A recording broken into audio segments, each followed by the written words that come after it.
Hello everyone, आज चाहिँ हामी कोरेलड्रमै छौँ र कोरेलड्र अन्तर्गत सेप टुल कसरी युज गर्ने भन्ने कुरा सिक्दैछौँ र सेप टुल भनेको के हो पहिला हामी त्यो कुरा बुझिहाल्यौँ है। सेप टुल भनेको एउटा सिम्पल एउटा टुल हो, कोरेलड्रको टुल हो, जुन टुलबाट हामी कुनै पनि सेपलाई एडिट गर्न सक्छौँ, मोडिफाई गर्न सक्छौँ र त्यही सेपलाई रिमोडिफाई गरेर नयाँ सेप क्रिएट गर्न पनि सक्छौँ र त्यो भनेको सेप टुल हो। र कसरी युज गरिन्छ हामी लागौँ भिडियोतर्फ।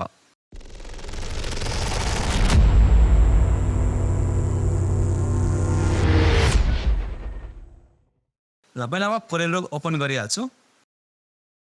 ल र अब हाम्रो क्लास छ सेप टुल र सेप टुल अन्तर्गत मसँग यहाँनिर केही यो सेप्सहरू ड्र गरेको छु र यो सेपमा अब यो सेप टुल फेरि विभिन्न सेप्सहरूमा फरक सेप्समा फरक इमेजमा टेक्स्टमा फरक फरक तरिकाले काम गर्ने गर्दछ है। र जस्तो कि मसँग अहिले यो रेक्टेङ्गल छ र रेक्टेङ्गलमा अब हामी सेप टुल युज गर्ने अब कसरी काम गर्छ भनेपछि जस्तै अब म यो सेप टुल सेलेक्ट गर्छु र यहाँनिर एउटा यो ब्ल्याक पोइन्ट आएको छ प्रत्येक कर्नरमा र यसलाई भनिन्छ नोड भनेर है। यो भनेको नोड हो, नोड एनओडिई। र जब हामी यसलाई क्लिक गरेर यसरी ड्र्याग गर्छौँ यसको कर्नर राउन्ड हुन थाल्छ होइन, यसको कर्नर राउन्ड भइहाल्छ। र यही कर्नरलाई हामी कुनै फिक्स भ्यालुबाट राउन्ड गर्नु छ भने यहाँनिर भ्यालु राखिदिन्छौँ। जस्तो कि मैले 0.225 इन्च राउन्ड गर्नु छ भने यसरी राख्नु सक्छ। अब यो फेरि पुरै चारै कुना चाहिँ राउन्ड गर्ने, यो मलाई चारै कुना पुरै राउन्ड गर्नुहोस् है, एउटा मात्रै कर्नरलाई राउन्ड गर्नुहोस् भने यो लक हामी अनलक गर्छौँ। त्यसपछि एउटा मात्रै अब कर्नरलाई राउन्ड गर्नु छ भने जस्तै 0.50 राखिदिएँ, इन्टर गरिदिएँ र एउटा मात्रै कर्नर राउन्ड हुन्छ है। अथवा हामी यो सेप टुलबाट डाइरेक्टली राउन्ड गर्नु छ भने पनि यसमा यो चारवटै सेलेक्टेड छ, ब्ल्याक छ र एकपल्ट क्लिक गरेपछि अरू डिसेलेक्ट हुन्छ, यो मात्रै सेलेक्ट हुन्छ। जब यो मात्रै सेलेक्ट हुन्छ क्लिक गरेर हामी ड्र्याग गर्छौँ भने यो राउन्ड हुन्छ होइन। र यसको राउन्ड गर्दै हामी एउटा डिजाइन बनाउन सक्छौँ। जस्तो कि म यहाँनिर एउटा यो रेक्टेङ्गल बनाएँ, यहाँनिर यस्तै सानो एउटा है। त्यसपछि म यहाँबाट सेप टुल लिएँ, यहाँबाट क्लिक गरेको छु मैले र यसलाई राउन्ड गरिदिएँ फुल राउन्ड, फेरि मैले यसलाई पनि राउन्ड गरिदिएँ फुल राउन्ड र यसलाई मैले थोरै सानो गर्दैछु यहाँबाट यतिको। र यसमा हामीले है यसलाई मैले कपी गर्दैछु, कपीको लागि म प्लस बटन युज गर्दैछु किबोर्डबाट, प्लस त्यो कपी पेस्ट भइगयो र यसलाई म थोरै यता सार्दैछु यहाँनिर र यहाँ सारिसकेपछि यसलाई म गर्दैछु यता रोटेट गर्न पर्यो, मलाई स्लिप गर्नु पऱ्यो मिरर यसमा है, होरिजेन्टली मिरर गर्न पऱ्यो। यसलाई भन्छ होरिजेन्टली मिरर बटन, क्लिक गर्छौँ एउटा मिरर भइहाल्छ। र धेरै ठुलो छ यसलाई मैले फेरि सानो गर्न चाहन्छु यसरी र यो जुन छ थोरै म यसलाई यहाँबाट यसरी गरिदिन्छु है। र यसमा मलाई कलर भन्नु छ, हामी जो सिकेको थियौँ सेप सेलेक्ट गर्ने, कलरमा क्लिक गर्ने, यो सेप फिल हुन्छ। या पनि यो कलरलाई हामी ड्र्याग एन्ड ड्रप गरेर पनि सक्छौँ, यो फिल भइहाल्छ र हाम्रो एउटा यो डिजाइन बनेर आउँछ। के भन्यो यो एब्सोल्युट होइन, भेरी सिम्पल। यसमै इक्जाम्पलको लागि म एउटा अरू यो सेप रेक्टेङ्गल ड्र गर्दैछु है यतिको। यसमा मैले यो व्हाइट कलर फिल गरेँ, आउटलाइन मैले नन गरिदिएँ, इफेक्ट्समा गएर कलरमा गएर मैले यसलाई ब्लर गरेर राख्छु, यहाँनिर लसेट ब्लर गरिदिएँ र कति ब्लर गर्ने हामी यहाँबाट मेरो एडजस्ट गर्न सक्छौँ यसरी र मैले ओके गरिदिएँ र मेरो यो डिजाइन भइगयो। अब यो भइसकेपछि मानव अब मलाई बिलो कलर यता सेटमा चाहियो, हामी फिलिप गर्न सक्छौँ मिरर होरिजेन्टली होइन, सेलेक्ट एन्ड मिरर। अब यो व्हाइट माथि छ तल चाहियो भने हामी यसरी फिलिप गर्न सक्छौँ होइन। ओके, यो हामी मिरर गर्न सक्छौँ। यो भइसकेपछि अब यो सेप अन्तर्गत नै यहाँनिर यो सेपमा हेर थोरै अरू यहाँनिर थुप्रै कुराहरू छ होइन। जस्तै यहाँनिर हामी राउन्ड गर्दाखेरि यो यस्तै राउन्डमा राख्ने छैन, यहाँनिर राउन्डको लागि अरू पनि अप्सन छ हामीसँग। जस्तै यो अप्सन छ एउटा, यो अप्सन छ एउटा, हामीलाई कसरी चाहियो यो यसरी पनि राख्न सक्छौँ यो थाहा पाउने है। र कति राउन्ड गर्ने हामीसँग यहाँ छँदैछ अप्सन र त्यसपछि यो फिलिप गर्ने भइहाल्यो। त्यसपछि यसलाई हामी रोटेट गर्नु पऱ्यो भने यसलाई रोटेट गर्नु छ भने यो रोटेसनको लागि यहाँनिर हामीसँग अप्सन छ कति डिग्रीमा रोटेट गर्ने। जस्तै मैले 45 डिग्री राखिदिएँ, यो 45 डिग्रीमा रोटेट भइहाल्छ होइन।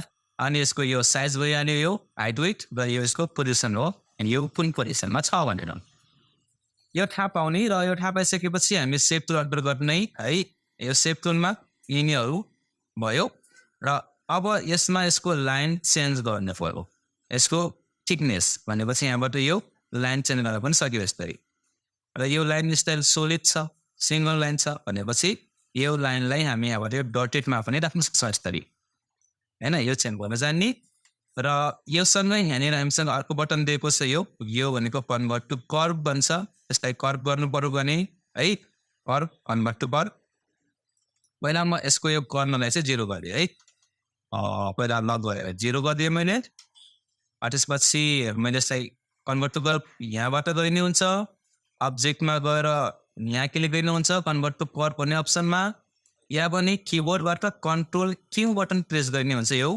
कर्भ हुन्छ कर्भको मतलब के हो हामी यसलाई आफ्नै हिसाबले मोडिफाई गर्न सक्छौँ जस्तै यो कर्भ भइसकेपछि अब मैले यो है यो सेलेक्टेड छ र अब मैले यहाँनिर यो माउस कर्सर लग्यो भने यहाँनिर एउटा यो कर्भ लाइन यहाँनिर देखिरहेको छ भन्नुको मतलब अब यो लाइनलाई हामी कर्भ गर्न एबल भएको छौँ क्लिक गरेपछि अरू अप्सनहरू खुल्छ र यो क्लिक गरिसकेपछि यहाँनिर एउटा अप्सन छ यो एड नोट्स भनेर यसमा क्लिक गरिदिएपछि यो नोट एड भइहाल्छ जस्तै हामी यसरी सानो जतासुकै यसरी लग्न पनि सक्छौँ त्यस्तै गरी यो नोट जुन छ यसमा डबल क्लिक गर्ने हो भने यो डिलिट पनि भइहाल्छ या हटाउनु पर्यो भने यहाँ क्लिक गर्ने यो हटिहाल्छ यस्तै है क्लिक गरेर यसमा क्लिक गरेर यसरी एड पनि गर्न सक्यौँ यसरी र यस्तै सेलेक्ट गरेर यसमा क्लिक गरेर माइनस पनि गर्छ या भने डबल क्लिक गरिदिने हुन्छ यो एड भइहाल्छ यसरी र डबल क्लिक गरेपछि यो रिमुभ पनि भइहाल्छ डिलिट पनि भइहाल्छ यो थाहा पाउने अनि म यसमा एउटा अरू नोट एड गर्दैछु है र यसमा मैले रेड कलर क्लिक गरिदिएँ र यो कलर छ र यहाँनिर दुईवटा अप्सन छ हामीसँग यो भनेको ब्रेक कर्भ्स भनेको यसलाई टुक्रियाउने यहाँबाट जस्तै म यहाँ क्लिक गर्दै भने यो टुक्रिहाल्छ र टुक्रिने बित्तिकै के भइहाल्छ यो यसको कलर गायब भइहाल्छ जबसम्म कर्भ क्लोज छैन तबसम्म कलर आउँछ आउँदैन यस पनि त्यस्तै हो अब फेरि यस्तै जोइन गर्नु छ भने दुईटै नोडलाई सेलेक्ट गर्छ हामी र यो जोइनमा क्लिक गरिदिन्छौँ यो जोइन भइहाल्छ र कलर पनि क्लिक भइहाल्छ यत्तिकै चाहिँ कलर फिल्म हुँदैन यो चाहिँ नभुल्ने है नबिर्सिनु ओके र मैले चाहिँ डबल क्लिक गरेर यो डिलिट गर्थेँ कलर पनि मैले हटाइदिएँ र फेरि मैले यहाँ क्लिक गर्दैछु र अरू अप्सनहरू छ हामीसँग यहाँनिर जस्तै यहाँनिर एउटा कर्भको अप्सन छ कन्भर्ट टु कर्भ यो लाइनलाई स्ट्रेट लाइन छ कर्भ गर्ने भनेको क्लिक गरेपछि यो कर्भ भइहाल्छ र हामी यसलाई यहाँबाट यसरी जस्तै चाहियो हामी यसलाई कर्भ गर्न सक्छौँ होइन यो लाइनलाई कर्भ भएको र यसमा नोट एड गर्नु छ भने यसमा सेलेक्ट गरेर यसरी अथवा डबल क्लिक गरेर नोट एड गर्न सक्छ मेरो नोट एड भयो र अब यसलाई हामी यसरी तान्ने हो भने यो यसरी पनि कर्भ गर्न सक्छौँ अब यो दुइटै यसरी सँगै यो हाम्रो यताको ह्यान्डलले यता पनि यो इफेक्ट गरिरहेछ यता इफेक्ट नगरोस् यता मात्रै यो मुभ होस् कर्भ होस् चाहियो भने हामी यसमा क्लिक गरिदिन्छौँ यो एउटा मात्रै यता मात्रै यसरी कर्भ हुन थाल्छ यता हुँदैन अब फेरि दुइटै कर्भ हुन चाहियो भनेपछि फेरि यो नोडलाई सेलेक्ट गरेर हामी यसमा क्लिक गरिदिन्छौँ र यो फेरि दुइटै यसरी इफेक्ट हुन थाल्छ है यो अप्सन र स्मुथ पनि गर्न सक्छ हामी यहाँबाट स्मुथ नोट यसलाई स्मुथ गर्दैछ भने है र यो लाइन बाङ्गो भयो अब बाङ्गो हामीलाई चाहियो र फेरि स्ट्रेट चाहियो भने यो नोडले सेलेक्ट गरेर यहाँ चाहिँ स्ट्रेटको लागि क्लिक गरिदिएपछि यो फेरि स्ट्रेट लाइनमा कन्भर्ट भइहाल्छ यस्तरी है अब यस्तो स्ट्रेट भएन क्लिक यो स्ट्रेट भयो यो यसरी काम गर्ने गर्दछ त्यस्तै गरी यहाँनिर मैले फेरि डबल क्लिक गरेँ ब्रेक गरिदिएँ यसलाई मैले यता सारिदिएँ यसलाई यता यसलाई यता सारिदिएँ है यता सारिदिएँ र अब मलाई यहाँदेखि यो फेरि कर्भ गर्नु छ यो जोइन गर्नु छ भने अघि नै मैले यो अप्सन क्लिक गरेको थिएँ अहिले चाहिँ यसलाई सेलेक्ट गरेर मैले यो अप्सनमा क्लिक गरेछु क्लोज गरिदिन्छ आफै यहाँनिर एउटा एक्स्ट्रा लाइन आफै थपिदिन्छ यसले क्लिक यो थपिदिन्छ है र अर्को चाहिँ रिभर्सको लागि यो यताबाट बन्द यता आएको छ यताबाट होइन यताबाट पनि यता आउनु बनाउनु पऱ्यो भने अनि यसमा क्लिक गरिदिन्छ यताबाट यसरी यो चेन्ज भइहाल्छ डाइरेक्ट छ अरू के है र अरू अप्सनहरू छ नि यहाँनिर एउटा यो अप्सन छ यो रोटेट अर स्क्यू नोट्स भन्छ यसको लागि चाहिँ म यहाँबाट एउटा रेक्टेङ्गल बनाउँदैछु यसरी यसलाई मैले सेप टुल लिएँ कन्भर्ट टु कर्भ गर्दै मैले कन्ट्रोल क्यू प्रेस गरेर सबैलाई सेलेक्ट गरेँ मैले अनि कन्भर्ट टु कर्भमा फेरि क्लिक गरेँ र यो नोटलाई मात्र सेलेक्ट गरेँ मैले रोटेटमा गएँ र यो नोडलाई मैले समातेर यसरी यहाँनिर घुमाइदिएँ यसरी। जस्तै जुन गयो हेर्ने यो ठिक ठाउँमा छ कि छैन, यता यति टाढा छ यहाँबाट चाहिँ यहाँबाट यसरी म यो यहाँ ल्याएर छोडिदिएँ यस्तरी है। र भइसकेपछि अब म यसलाई क्लिक गरेर यो जुन हाम्रो डिजाइन बनेको छ यता यसलाई यता सारेर कन्ट्रोलसँग मैले थोरै यता यसरी कपी गरिदिएँ अनि दुइटैलाई सेलेक्ट गरेँ मैले फेरि यसरी है। र फेरि कन्ट्रोल होल्ड गरेर यहाँबाट म तल कपी गरेँ यसरी र फेरि मैले पुरैलाई सेलेक्ट गरेछु यसरी पुरैलाई सेलेक्ट एकपटक क्लिक र यसलाई म रोटेट गरेर यसरी यहाँ ल्याएँ अनि कपी गरिदिएँ र हाम्रो एउटा अर्को फ्लावर फेरि बनेर आउँछन् होइन। यसरी हामी फ्लावर डिजाइन पनि गर्न सक्यौँ। यो अप्सन युज गर्दै यहाँनिर गयो होइन, यो रोटेट अर स्क्यू नोट्सको अप्सन युज गर्दै यता पाउने है।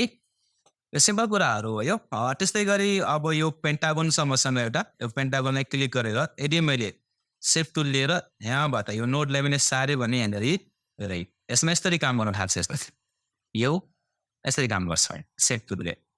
त्यस्तै गरी यदि मैले सर्कलमा काम गर्दैछु भने यहाँनिर यसमा मैले क्लिक गरेँ र यसलाई मैले यसरी सार्दै भने यो पाइ बनाइदिन्छ यसको। र यसैलाई आर्क चाहियो भने आर्क पनि बनाउन सक्छ हामी, आर्क पनि भएको।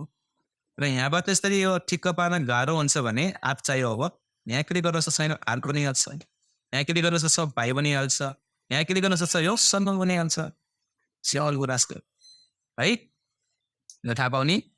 त्यसपछि गएर अब यो कति डिग्री एउटा कति डिग्री एउटा बनाउने भन्ने कुरो हो। एउटा कति डिग्री है। अनि यसको लाइन स्टाइल भइहाल्यो, लाइन स्टाइल र थिकनेस, त्यसपछि वाटर रोटेसन, साइज र पोजिसन थाहा पाउने। यो सेपमा यसरी काम गर्छ यो हाम्रो सेप टुलले। त्यस्तै गरी यदि हामी यो फोटोमा छौँ भने है, मानव फोटो छ, यो फोटोमा सेप टुल युज गर्दैछौँ भने यो फोटोलाई मास्किङ गरिदिन्छ यस्तै। हामी यो जता जता सार्छौँ त्यति एरियालाई यस्तै हाइड गरिदिन्छ, जति छ त्यति मात्रै देखाउँछ। हामीले यसरी गरेको है यस्तै। यो भनेको हाम्रो सेप टुल फोटोमा यसरी काम गर्छ यो थाहा पाउने। त्यसपछि अर्को भनेको यो मसँग के टेक्स्ट छ, यो टेक्स्टमा हामी सेप टुल युज गर्न सक्छौँ। कसरी काम गर्छ भनेपछि जब यो लाइन स्पेसिङ गडबड गर्नु छ यहाँ क्लिक गरेर हामी यसरी यो लाइन स्पेसिङ गडबड गर्न सक्छौँ यसरी होइन। कति सजिलो छ हेर है। अब यो क्यारेक्टर स्पेसिङ बढाउनु घटाउनु पऱ्यो भने यहाँबाट यसरी क्यारेक्टर स्पेसिङ घटाउनु बढाउनु सक्छौँ। वर्ड पुरै वर्डको मात्रै स्पेसिङ घटाउनु बढाउनु छ भने सेभ बटन दबाइदिन्छ र सार्छ यो वर्ड मात्रै वर्डको स्पेसिङ गडबड हुन्छ सेभ सार्नु है यसरी त्यो थाहा पाउने। त्यस्तै गरी यदि यो आर्टिस्टको कुनै एउटा मात्रै टेक्स्ट छ भने सेभ टुलले मैले यसलाई कन्भर्ट टु कर्भ गरेँ र यो जुन यसको डिजाइन छ यो टेक्स्ट स्टाइल यसलाई हामी यसरी मोडिफाई गर्न सक्छ यसरी होइन। हामी यसरी यो डिजाइनलाई मोडिफाई गरिदिन सक्छ यसरी। यसले कसरी चाहिन्छ यो यसरी यो यसरी चेन्ज गरिदिन सक्छौँ टेक्स्टलाई है। त्यस्तै गरी यदि हामीसँग यो केही कुरा टेक्स्ट छ मसँग फेरि म सेभ टुलमै गएँ र यहाँनिर यो पोइन्ट आइरहेको छ सानो यो पोइन्ट भनेको 2 को लागि, यो 0 को लागि, यो एच को लागि मैले यसलाई क्लिक गरेँ। जस्तै सुपर स्क्रिप्ट बनाउन सक्छ यसरी होइन। त्यस्तै गरी यसलाई हामी सब स्क्रिप्ट बनाउन सक्छ यसरी। त्यस्तै गरी यो कोटाहीको के इस्तेमाल छ क्यापिटल गर्नु पऱ्यो भने क्यापिटल गर्न सक्छ यसरी है। क्यापिटल चाहिएन यतिकैमा क्यापिटल यो यति लामो छ यतिकै बराबरमा आइजाओस् चाहियो भने यसमा क्लिक गर्दैछ हामी यतिकै बराबरमा आइहाल्छ। यो क्यापिटल जस्तो देखिन्छ तर स्मल क्यापसम्म हुन्छ होइन। यसरी हामी यो कन्भर्ट गर्न सक्छौँ। र यस्तै गरी हामी यो प्याराग्राफमा काम गर्दैछौँ भने पनि सेभ टुलले काम गर्छ प्याराग्राफमा। जस्तै यो छ र यहाँबाट हामीले स्पेसिङ गडबड गर्न सक्छौँ प्याराग्राफको पनि। यो प्याराग्राफको एरियालाई कति राख्ने हो त्यो डिफाइन गर्न सक्छौँ हामी यहाँबाट यसरी। यो सबै काम भनेको सेभ टुलकै हो। र यो सेभ टुल युज गर्दै हामी अहिले यो एउटा क्याप्सुल डिजाइन गर्न सिक्यौँ प्लस यो एउटा फ्लावर बनाउन सिक्यौँ र एउटा अरू डिजाइन बनाउन सिक्छ हामी। जस्तो कि म यहाँनिर एउटा यो रेक्टेङ्गल बनाउँछु 80 को है। र यो बनाइसकेपछि म सेभ टुल लिएँ कन्भर्ट टु कर्भ गरेँ र यो पोइन्टलाई म थोरै यता सारिदिएँ र यो पोइन्टलाई पनि थोरै यता सारिदिएँ र थोरै यो पोइन्टलाई म तल सारिदिन्छु है 80 को लगभग। र यति भइसकेपछि म यहाँबाट इलिप्स टुल लिँदैछु र यहाँबाट म यसलाई इलिप्स ड्र गर्दैछु यसलाई लगभग 80 को। यता बराबर भएन यता बराबर हुने गरी यो ड्र गरौँ हामी यसरी है। यहाँनिर राखौँ र यो यता यहाँनिर धेरै भइरहेछ यहाँसम्म ओके। र यसमा मैले व्हाइट कलर फिल गरिदिएँ। व्हाइट कलर यसमा क्लिक गरे नि फिल भइहाल्छ। त्यसपछि म यसलाई कपी गर्दैछु तल यहाँनिर र यसलाई मैले सिफ्टसँग सानो गर्दैछु यसरी दुवै साइडबाट बराबर यो सानो हुन्छ र एक साइडमा राखेर यसलाई मैले यहाँनिर यताको साइडबाट मैले यसरी कम गरिदिएँ यसलाई यहाँसम्म र हाम्रो यो एउटा ग्लास बनिहाल्छ होइन। यो बनाउन सक्ने हामी सकिन्छ यो सजिलो छैन बनाउने। र एउटा च्यालेन्ज सबैलाई दिँदैछु मैले है, यो ग्लासमा आधा पानी भरेको बनाउने कसले बनाउन सक्छ। यो खाली छ अहिले, अब यतिसम्म पानी भरेको अथवा कुनै कलर फिट भएको केही भरेको जस्तो बनाउनु पर्यो न हाम्रो पाक है। र यो बनाएर सकिसकेपछि अर्को काम गर्ने हामी के भनेपछि कफी खाने कप पनि बनाएर देखाउने एउटा यस्तै गरी है बनाउन ट्राई गर्ने। यो क्याप्सुल फुल अनि यो ग्लास र यो बनाउन सकिसकेपछि हाम्रो अर्को पनि प्र्याक्टिस छ बुकबाट पेज नम्बर 155 है। पेज नम्बर 155 जाने यहाँनिर हामीसँग थुप्रै सेप्सहरू छ र यो सेप जस्तो छ त्यस्तै गरी हामी पनि यो सबै अहिले गएर प्र्याक्टिस गरेर बनाउने ड्र गर्ने सबै। र आजको हाम्रो क्लास यति नै हुन्छ त्यो काम है। Okay, keep watching, keep practice, thank you.